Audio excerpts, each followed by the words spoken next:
What happened in northern Israel was not a shock. It was a delayed consequence. The visible strike was sudden. The underlying structure was years old. What collapsed in 48 hours was built to fail over 15 years. The headline is simple. Northern Israel was hit by a mass ballistic missile attack. Israeli command infrastructure in the north was shattered. Multiple brigade-level formations ceased to function as coherent combat units. Israel then moved toward a ceasefire. That sequence is not confusing. It is diagnostic. The visible layer is the missile salvo. The strategic layer is the exposure of a defense system that could no longer absorb the scale of the threat. The system layer is more important. It shows which actors gain when a U.S.-backed security architecture looks penetrable. The current reality is not one isolated exchange. It is a regional contest now linking Israel, Iran, Hezbollah, the United States, Russia, and China inside one pressure system. Every move in one theater is now read in several capitals at once. Every strike carries military effects, alliance effects, and market effects.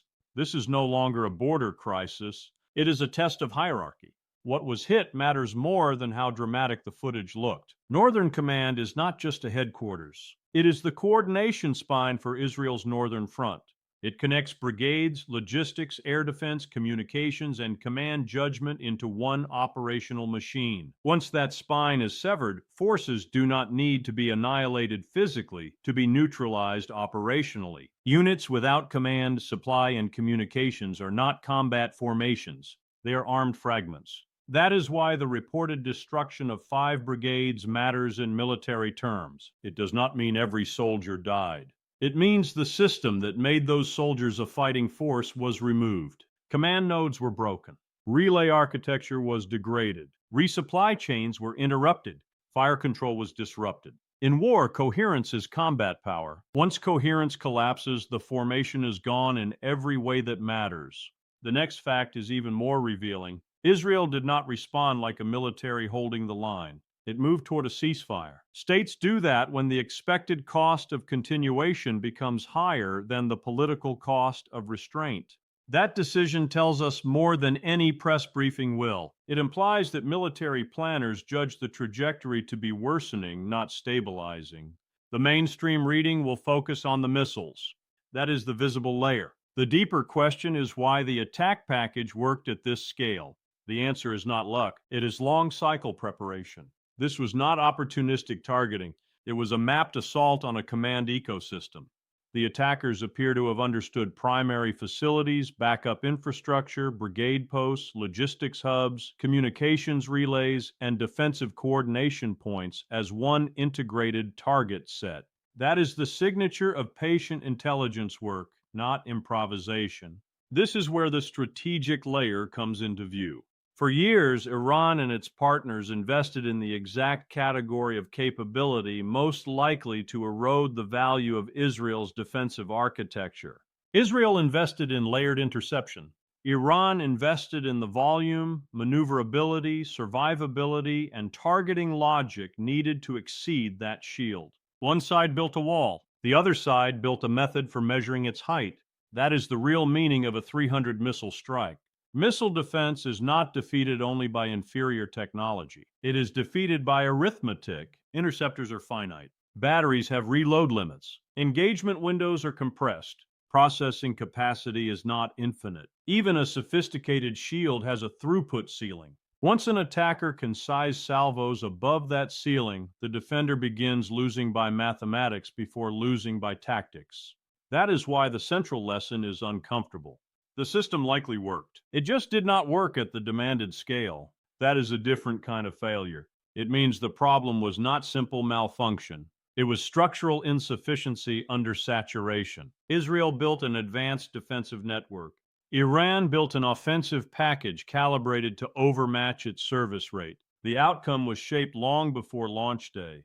Now the hidden structural layer becomes visible. The immediate beneficiary is not only the side that fired. The deeper beneficiaries are the powers that gain when American security guarantees appear expensive, slow, and incomplete. Iran gains deterrence prestige without needing full-scale war. Russia gains operational lessons against Western-style defenses. China gains diplomatic leverage as the outside power able to talk to all sides, while Washington is trapped by alliance commitments and escalation risk. This is why instability itself has beneficiaries. Some actors profit from victory. Others profit from the demonstration that no one can impose order cleanly. A fractured regional balance raises the value of mediation, arms sales, energy leverage, and strategic brokerage. States that can engage all parties without owning the battlefield gain influence simply by remaining indispensable. The Khaybar Sheikhan matters inside that larger logic. Its significance is not just range or warhead effect. Its significance is that it represents a design philosophy. It was built to survive sanctions, avoid predictable dependencies, and challenge the assumptions built into Western threat models. The range complicates rapid retaliation. Maneuver complicates interception. Guidance independence reduces vulnerability to familiar disruption methods. That is not technological theater. It is targeted adaptation.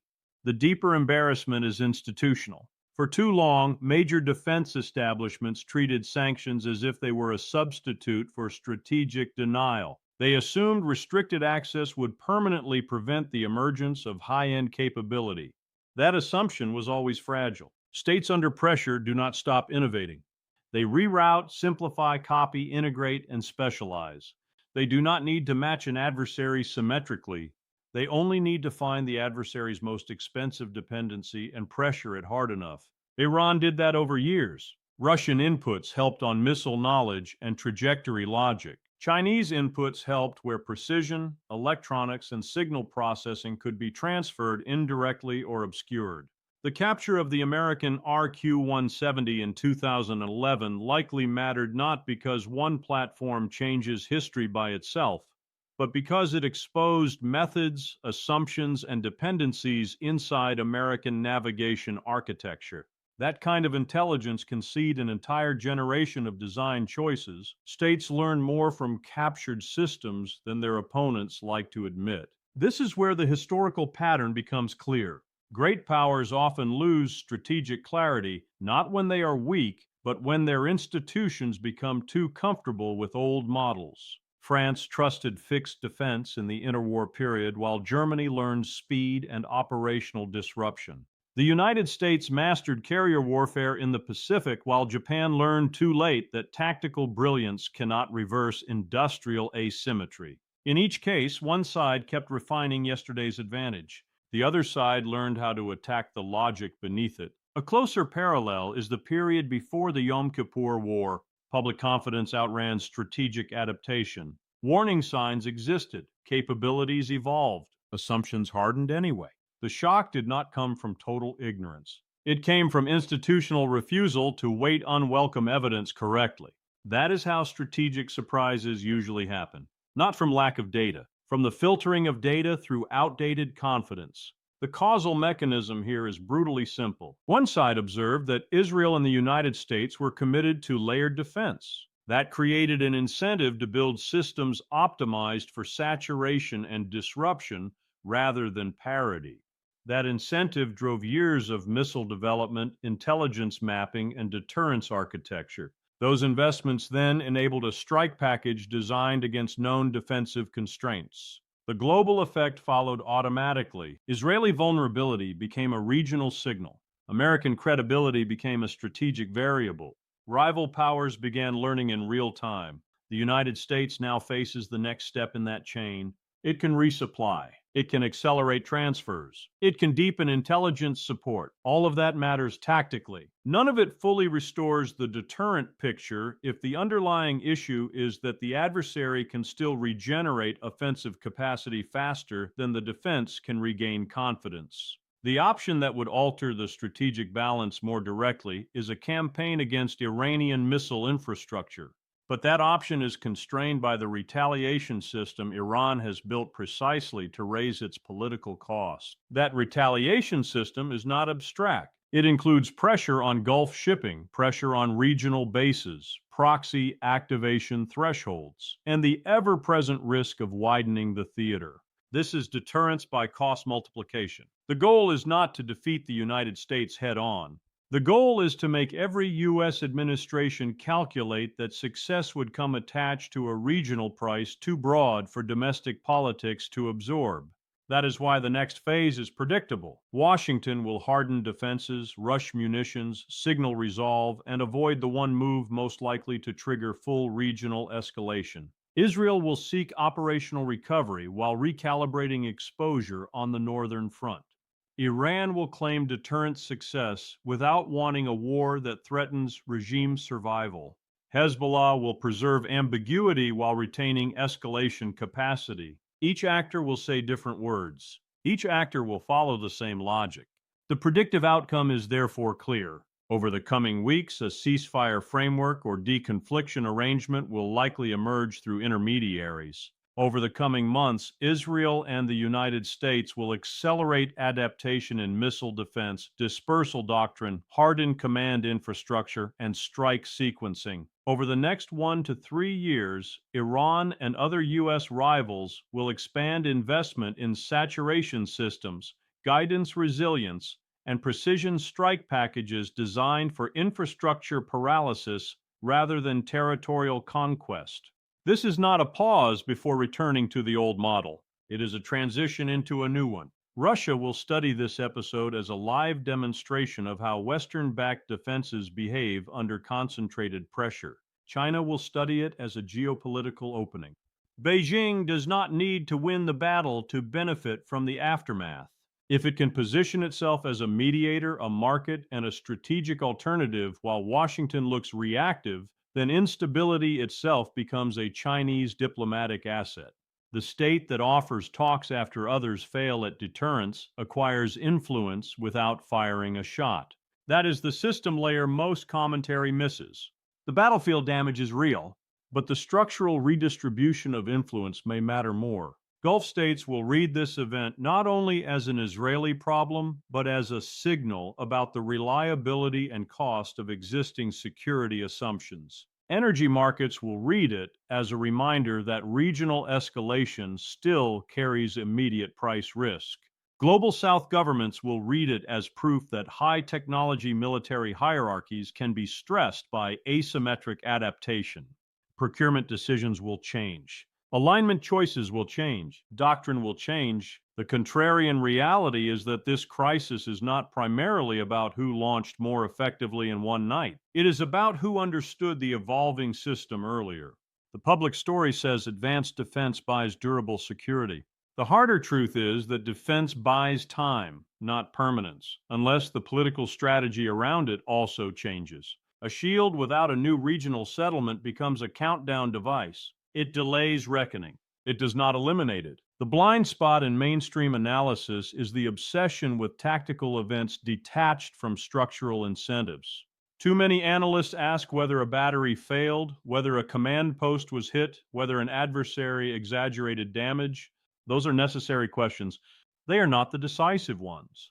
The decisive question is who benefits from a regional order in which American-backed military superiority looks increasingly costly to sustain and increasingly difficult to convert into stable outcomes. Once that question is asked, the map looks very different. The escalation impact is therefore much larger than the strike itself. Economically, higher insurance costs, shipping risk, and energy volatility can spread far beyond the Levant. Militarily, every actor in the region will review command dispersion, magazine depth, interception doctrine, and hardened redundancy. Politically, alliance behavior will become more conditional, more transactional, and more hedged. Diplomatically, mediators with ties to all parties will gain weight.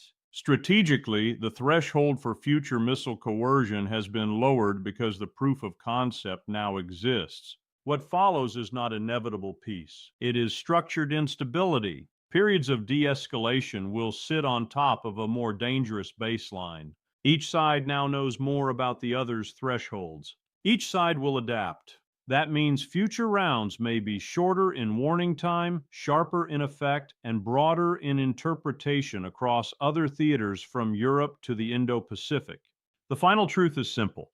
The regional map was not altered by one night of launches. It was altered by years of mispriced assumptions. One side assumed advanced defense could hold. The other assumed patient adaptation could break it.